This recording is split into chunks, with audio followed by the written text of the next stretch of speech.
नमस्कार, दी HD news देख रहे हैं आप और आपके साथ मैं हूं देवाशीष कुमार। बिहार में विधानसभा चुनाव की सरगर्मी तेज हो गई है और तेज होते ही जो भी प्रत्याशी और जिनको लगता है कि वो प्रत्याशी पार्टी उनको टिकट देगी, उन लोगों ने अब अपनी अपनी गतिविधियों को भी तेज कर रखा है। लगातार हम आपको उन तमाम लोगों से मिलवा रहे हैं जो इस बार बिहार के विधानसभा चुनाव में अपनी किस्मत को आजमाएंगे। तो इस वक्त हमारे साथ बातचीत करने के लिए बख्तियारपुर विधानसभा से संभावित प्रत्याशी और निर्दलीय प्रत्याशी डॉक्टर विनोद मौजूद हैं। लगातार 2 बार क्षेत्र से विजय रहे हैं और जनता के विश्वास में लगातार वो खड़े होते आए हैं। जैसा जनता जब हमने सर्वे किया, जब हमने पाया, तो जनता ने ये कहा है। हालांकि चुनौतियां बहुत है डॉक्टर साहब के सामने, उस चुनौतियों को कैसे पार पाएंगे और क्या नई इस बार वो तौर तरीके इस बार के चुनाव में लेकर आने वाले हैं, ये हम जानने की कोशिश करेंगे। डॉक्टर साहब, सबसे पहले बहुत स्वागत है आपका हमारे द एचडी न्यूज़ में। धन्यवाद। डॉक्टर साहब, काफ़ी लंबा अनुभव आपका रहा है, पार्टी से भी आप बहुत ज़्यादा जुड़े रहे हैं। मेरा सबसे पहला सवाल आपसे यही रहेगा, इस बार निर्दलीय क्यों? इस बार निर्दलीय इसलिए कि पिछली बार मैं तैयारी कर चुका था 2015 में चुनाव का, और अचानक रातों रात मुझे बेटिकट कर दिया गया। जब मैंने पता लगाने की कोशिश की कि क्यों बेटिकट कर दिया गया, तो कुछ लोगों ने कहा कि कुछ पैसे का आदान प्रदान हुआ या अन्य भी कोई कारण होगा, लेकिन नतीजा ये निकला कि मैं बेटिकट हो गया। और जिनको टिकट मिला वो कभी बीजेपी के सदस्य नहीं थे, और संभवतः टिकट मिलने के बाद उन्होंने बीजेपी की सदस्यता ग्रहण की। तो मुझे लगा कि, और मैं ये बताना चाहता हूँ कि बीजेपी का सर्वप्रथम बख्तियारपुर से विधायक मैं ही हुआ, दोबारा भी विधायक मैं ही हुआ, और तिबारा मैं तैयारी कर चुका था भारतीय जनता पार्टी के उम्मीदवार के रूप में, और लोगों ने मुझे बेटिकट कर दिया। कुछ लोगों को लगा होगा कि अब वोटर कमिटेड हो गए हैं बीजेपी के प्रति, तो कुछ आदान प्रदान कर करके टिकट किसी को दे दिया। डॉक्टर साहब, यानी आप ये कह रहे हैं कि आपने एक जगह भारतीय जनता पार्टी के उस क्षेत्र में बना दी, विश्वास आपने जनता का जीत लिया और पार्टी ने किसी और को टिकट दिया। तो सीधा सीधा ये आरोप आप लगा रहे हैं या ये कहना चाह रहे हैं कि टिकटों का खरीद फरोख्त जो होता है वो किसी भी व्यक्ति विशेष या इम्पॉर्टेंट पार्टी पे नहीं होता है, लेकिन ये चुनाव में होता है? निश्चित रूप से चुनाव में टिकट का खरीद बिक्री होता है, और राजद के जो संभावित उम्मीदवार हैं इस बार बख्तियारपुर के, उनके बारे में चर्चा हुई थी कि उन्होंने एक बस दिया है तेजस्वी यादव को चुनाव प्रचार के लिए, और उन पर जब आरोप लगा तो उन्होंने कहा कि ये मैंने नहीं दिया है, मेरा एक पड़ोसी है जो बीपीएल का ये है और मेरा बिजनेस पार्टनर है, तो उसने दिया है। तो निश्चित रूप से कुछ लेन देन तो चलता ही है।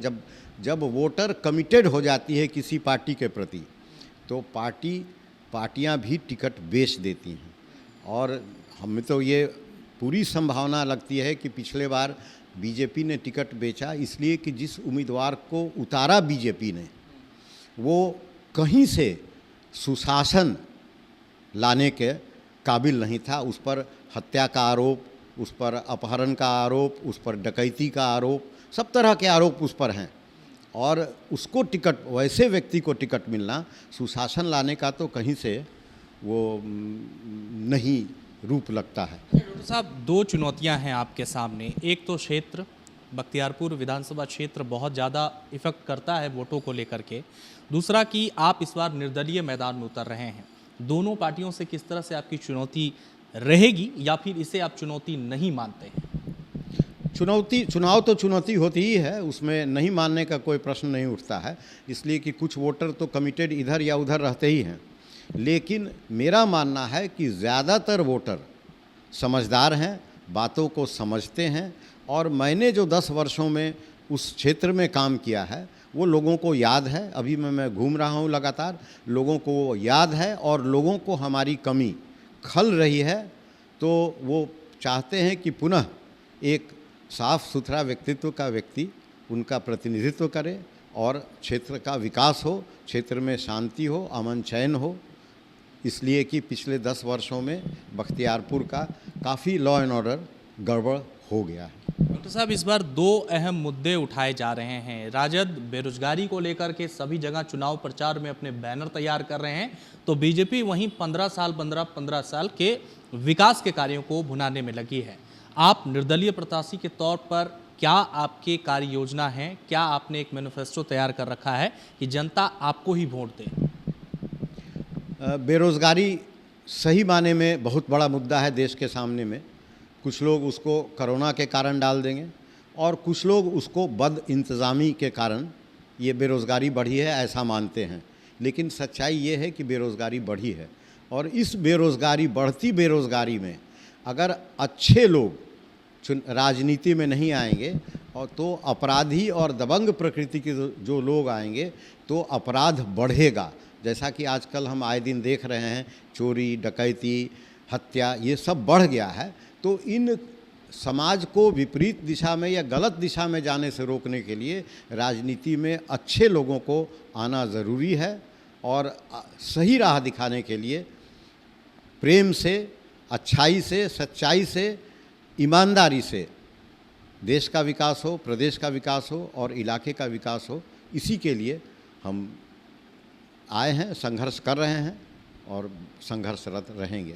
साहब, आपने कहा कि बख्तियारपुर में आपके छोड़ने के बाद 10 सालों से वहाँ विकास के कार्य नहीं हुए हैं, तो इस बार आपका मेन फोकस बख्तियारपुर में क्या रहेगा? विकास के किन मुद्दों पर आप चुनाव लड़ रहे हैं और जनता को क्या कुछ आप देंगे, ये मुझे बताइए।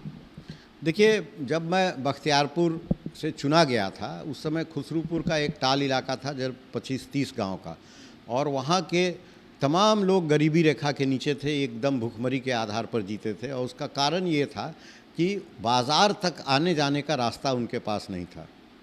तो सर्वप्रथम मैंने वहाँ, और उसका कारण था कि नदी है बीच टाल में और धोवा नदी, और उस पर पुल नहीं था। तो पुल न सरकार बनाने के लिए तैयार थी और न तत्कालीन सांसद, दुर्भाग्य की बात है कि नीतीश कुमार 15 साल बख्तियारपुर का प्रतिनिधित्व किए सांसद के रूप में और 15 साल मुख्यमंत्री रहे, लेकिन आज के दिन भी धोवा नदी पर पार करने के लिए शत्रुघ्न सिन्हा जी के सहयोग से मेरे द्वारा बनवाया गया पुल ही एकमात्र साधन है जो टाल के लोगों को बाज़ार तक ले जाता है। तो विकास का काम छूटा हुआ है बहुत सारा। वो एक अधूरा पुल वहाँ जो निर्माणाधीन है अभी तक हवा में है। और फिर शत्रुघ्न सिन्हा जी की मदद से हमने दियर का इलाका है, वहाँ पीपा पुल का व्यवस्था करवाया। हम और वो दोनों मिल करके, सहयोग उनका ज़्यादा रहा, वो तो पीपा पुल बना है, लेकिन आगे दियर के लोगों के लिए एक पुल बने। तो काम अभी बहुत सारे हैं इलाके में। और सबसे बड़ी बात है ये कि वहाँ कोई इंडस्ट्री नहीं है, वहाँ कोई बिज़नेस नहीं है, वहाँ बेरोज़गारी बहुत ज़बरदस्त है। और विकास के ये है कि सड़क और बिजली और लॉ एंड ऑर्डर, इसको संभालना बहुत ज़रूरी है। तो इन्हीं सब बातों पर मैं लोगों से संपर्क कर रहा हूँ और लोगों का प्रेम मुझे मिल रहा है।